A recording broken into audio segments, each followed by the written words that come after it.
Horror कहानियां थी। खून की प्यास पार्ट 2। और उसके बाद वो जंगल एक बार फिर से सुमन की चीखों से गूंज उठा।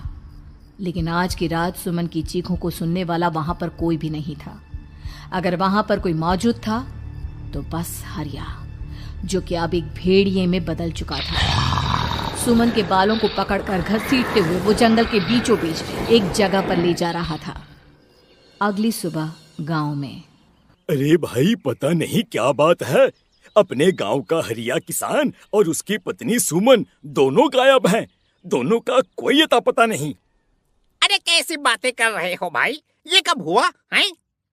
अरे पूरे गांव में खबर फैली पड़ी है। कल रात को दोनों खेत की तरफ जा रहे थे, लेकिन लौटकर आए ही नहीं।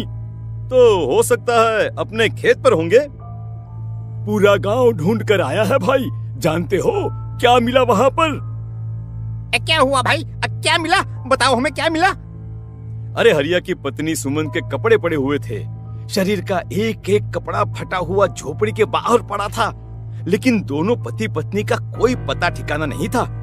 अरे भाई, लेकिन उसका जो दोस्त है ना रामू किसान, उससे पता करके आते हैं ना। अब तक तो दोनों साथ ही खेत पर जाया करते थे। हाँ, हमें उसके घर जाना चाहिए भाई। चलो वहाँ चलते हैं, चलो। वो सारे लोग रामू के घर पर पहुँचते हैं। रामू अपने घर के बाहर बैठकर हुक्का पी रहा था। जो दोस्त है ना रामू किसान, सारे के सारे लोग टोली बनाकर मेरे घर क्यों आ रहे हैं? हैं? घर के बाहर बैठकर हुक्का पी क्या रहा कोई था। मर गया क्या भाई? रामू किसान, सारे के सारे लोग टोली बनाकर मेरे घर क्यों आ रहे हैं? घर के बाहर बैठकर हुक्का पी क्या कोई मर गया क्या भाई? सारे के सारे लोग टोली बनाकर मेरे घर क्यों आ रहे हैं? घर के बाहर बैठकर रामू ने अजीब सी नजरों से उन सब गाँव वालों की तरफ देखा, जिसकी वजह से वो लोग एक बार के लिए डर गए। गायब है? अरे गायब नहीं है, मुक्ति मिल गई है। उन दोनों को मुक्ति मिली है। इस दुनिया में आकर हर इंसान पाप करता है और उसे उसके पापों के लिए मुक्ति मिलना बहुत जरूरी है। अरे ये कैसी बहकी बहकी बातें कर रहे हो भाई, हैं? और इसका चेहरा अजीब सा क्यों लग रहा है? लगता है दोस्त के मरने का गम बैठ गया है। पागल हो गया है शायद ये पागल। ये बात सुनते ही रामू चीख कर जोर से चिल्लाते हुए कहता है, पागल मैं नहीं हूँ, पागल तुम सब हो। और ये शैतानी जंगल अब तुम में से किसी को नहीं छोड़ने वाला, सबको खा जाएगा। याद रखना मेरी बात। शैतानी जंगल? कैसा शैतानी जंगल? लगता है रामू पागल हो चुका है। हमें यहाँ से चलना चाहिए भाई। चलो। तभी रामू की पत्नी बाहर आती है। नहीं, आप लोग इनकी बात का बुरा मत मानिए। 2 दिन पहले हरिया के साथ खेत पर गए थे। जब से वहाँ से आए हैं तब से ऐसी ही बातें कर रहे हैं। भगवान जाने ऐसा क्या देख लिया उन्होंने, खेत में कुछ भी बड़बड़ाते रहते हैं। लेकिन गांव के लोगों ने कमला की कोई बात नहीं सुनी और वो सब वहां से चले गए। रात अब धीरे धीरे ढलने लगी थी। तभी अचानक किसी ने धीमी सी आवाज में रामू को पुकारा। रामू, आ जाओ, मैं तुम्हारा इंतजार कर रहा हूँ। और सुनो, अपनी पत्नी को साथ लेकर आना, नहीं तो काम अधूरा रह जाएगा। ये आवाज सुनते ही रामू के चेहरे पर शैतानी मुस्कुराहट आ जाती है। वो धीमे कदमों से अपने घर के अंदर आता है। क्या हुआ? तबीयत ठीक है ना अब आपकी? मैं तुझे अपने साथ खेत पर ले जाने आया हूँ, चल। मैं तुम्हारे साथ कहीं नहीं जाने वाली। मुन्ना गहरी नींद में सो रहा है और उसे अकेला छोड़कर मैं तुम्हारे साथ खेत पर नहीं आ सकती। वैसे भी तुम्हारे उन खेतों में भगवान जाने कौन सा राक्षस घूम रहा है, मुझे तो डर लगता है। रामू गुस्से में दांत पीसता अपनी झोपड़ी से बाहर आ जाता है और कमला गहरी नींद में अपने बच्चे के साथ सो जाती है। तभी अचानक रात को रामू की झोपड़ी के ऊपर एक साया वही गाना गुनगुनाते हुए घूमने लगता है जो हरिया के मोबाइल में बजा करता था। मैं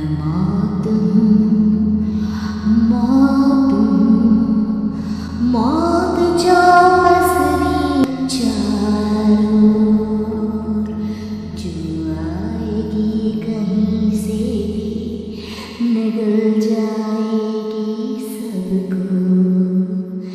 मैं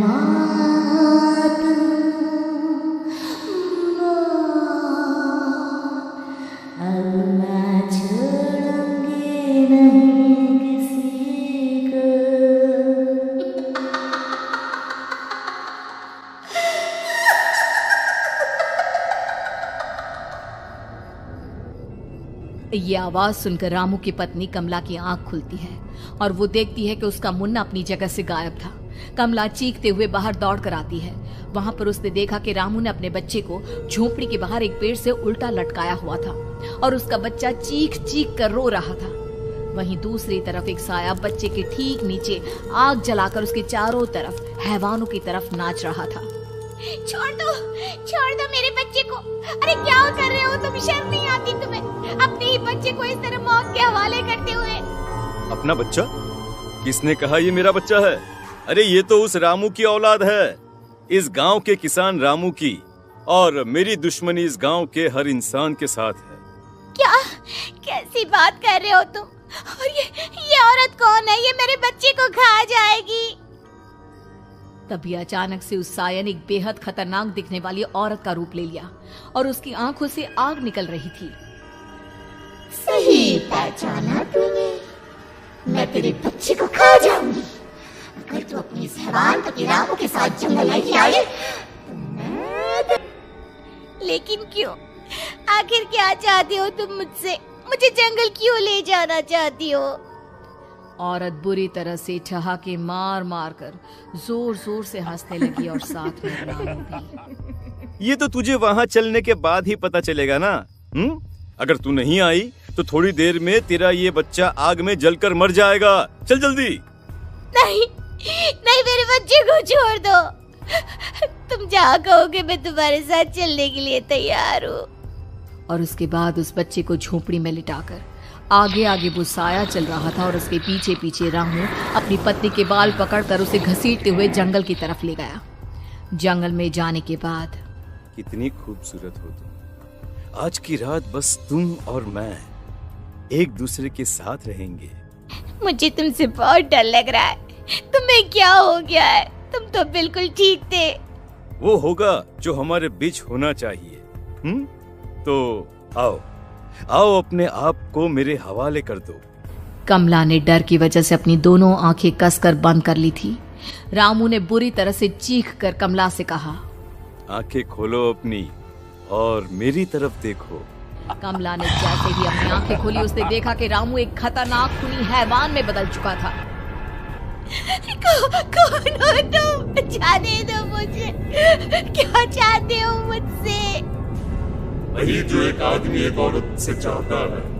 मैं तुम्हारा पति रामू नहीं, बल्कि इस जंगल का एक भेड़िया हूँ, और आज की रात तुम्हारे खून से अपनी प्यास बुझा जाऊं। और उसके बाद वो जंगल कमला की दर्दनाक चीखों से गूंज उठा।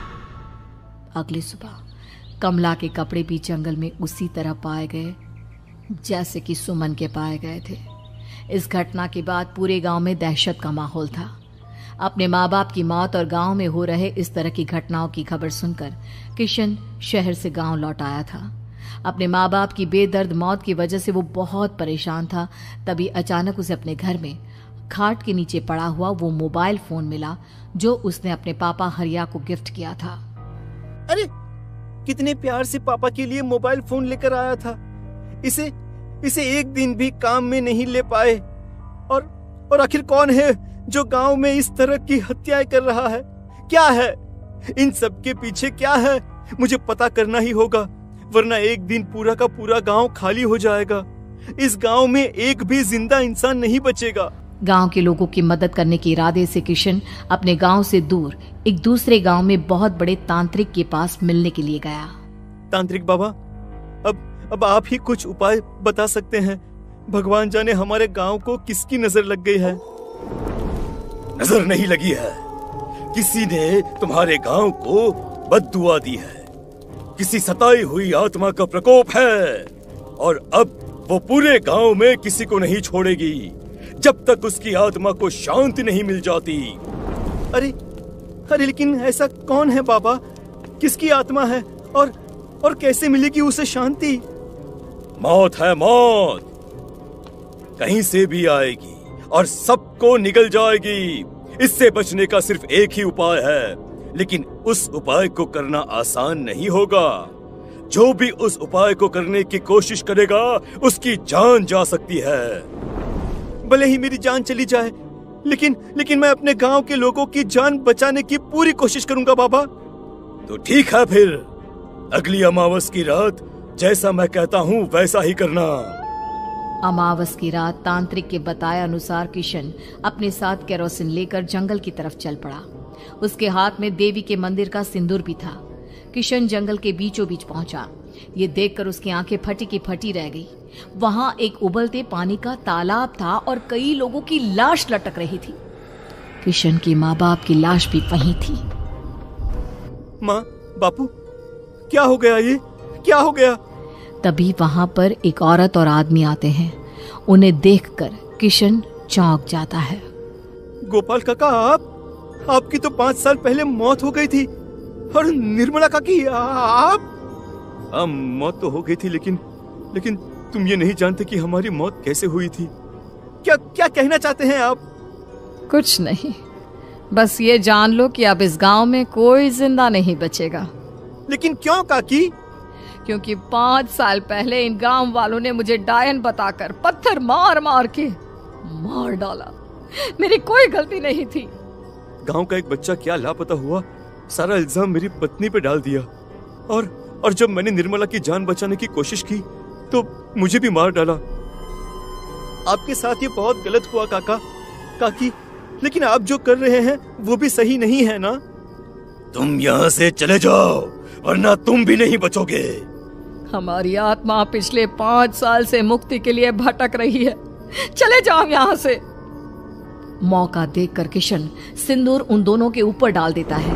उनका शरीर जलने लगता है और वो भयानक तरीके से चिल्लाने लगते हैं। अगले ही पल किशन उनके ऊपर केरोसिन डाल देता है और वो दोनों जल जाते हैं।